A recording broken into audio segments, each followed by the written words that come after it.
It started with a family of three, mother, father, and their baby. One day, they were traveling from one village to another. However, it took a very long time. They had been walking for almost a whole day, and the father was starting to get tired.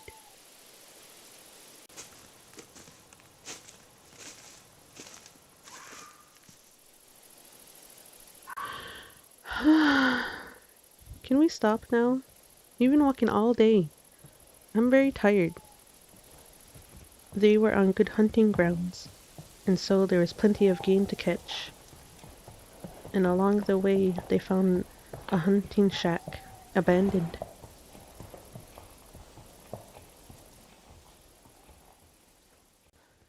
They made their way into the hunting shack.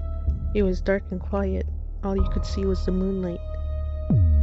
But as they approached, they saw. They stumbled upon an old man. He was long dead. He was nothing but a skeleton corpse. I guess the hunters forgot to take him home. The husband was a lazy man, and so he was very tired. He said he'll take a nap while the wife cooked. I guess I'll make corn soup. There's tons of corn here, and got wood ashes to cook it as well. Halfway through cooking, she started to hear a weird sound. It sounded like mice bones being crunched by an owl.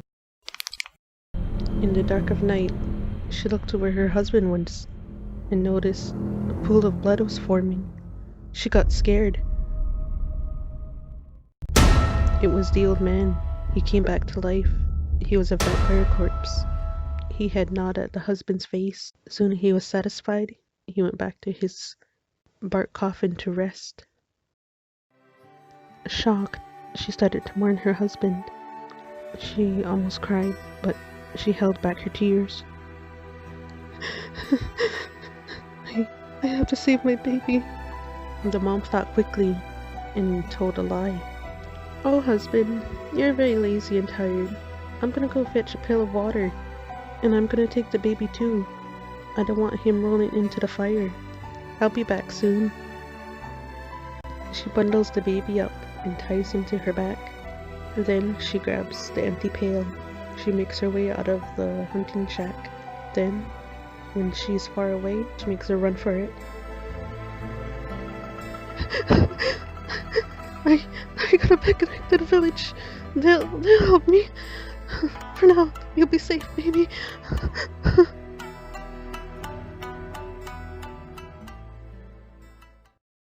The corpse doesn't know that she ran away. He waits for a bit for her to come back. But then soon, he realizes he's been tricked.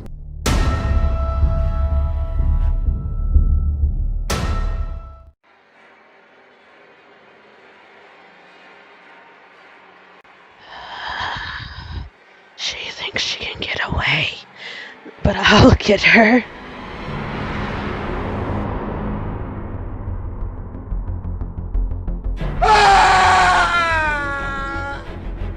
You think you can yet escape me? The world is small and I shall soon overtake you. She heard the vampire corpse chasing after her. Her heart was fast and she ran even faster to save her and her baby. He was getting closer and closer. So she threw off her shawl. The vampire went after it. He thought he caught her.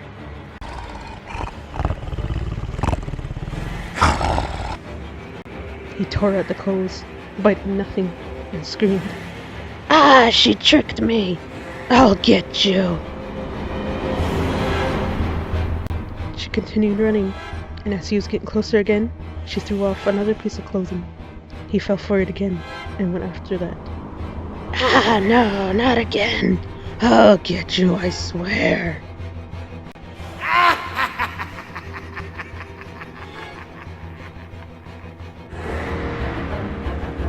Once more, he was still gaining on her. This time, she was near a creek, just as threw the baby crate board in to the water.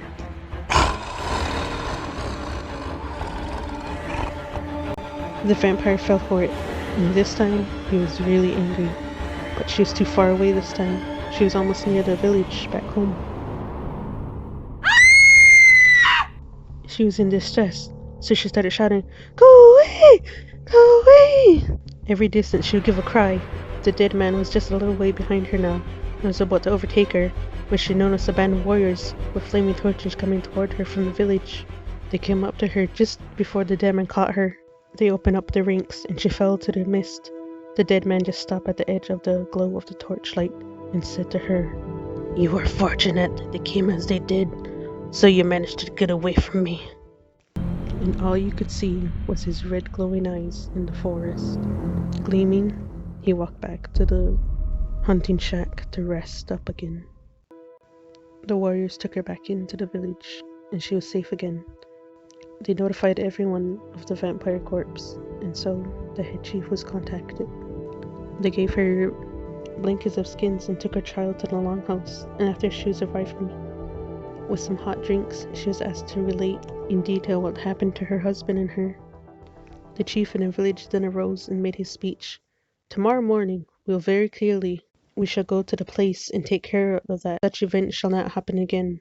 You, who had this thing happen to you, will stay home and rest up. I ask all you women who have been spare clothes, give it to this woman." The meeting ended, and they prepared to go face the vampire corpse. Before daybreak, they reached the vampire corpse. He was back in his bark coffin, sleeping, his mouth still bloody from eating the husband. All the warriors agreed that they should sing and dance and bury this vampire corpse, for he was a cannibal and an evil wizard. He used his magic to come back to life, so the only way to destroy him was to burn him in the house down while he was buried. They prepared by shutting up his coffin with nails, then buried him. Then they finally locked up the hunting shack. They sang and danced around surrounding the hunting shack. Then the chief lit up the house, burning everything inside of it. For a little while it burned and burned, and you could hear screams, screeches of the vampire corpse. Then from the smoke you could hear an owl. It was the spirit of that vampire corpse skeleton. He arose and flew away and escaped, but he could no longer harm anyone.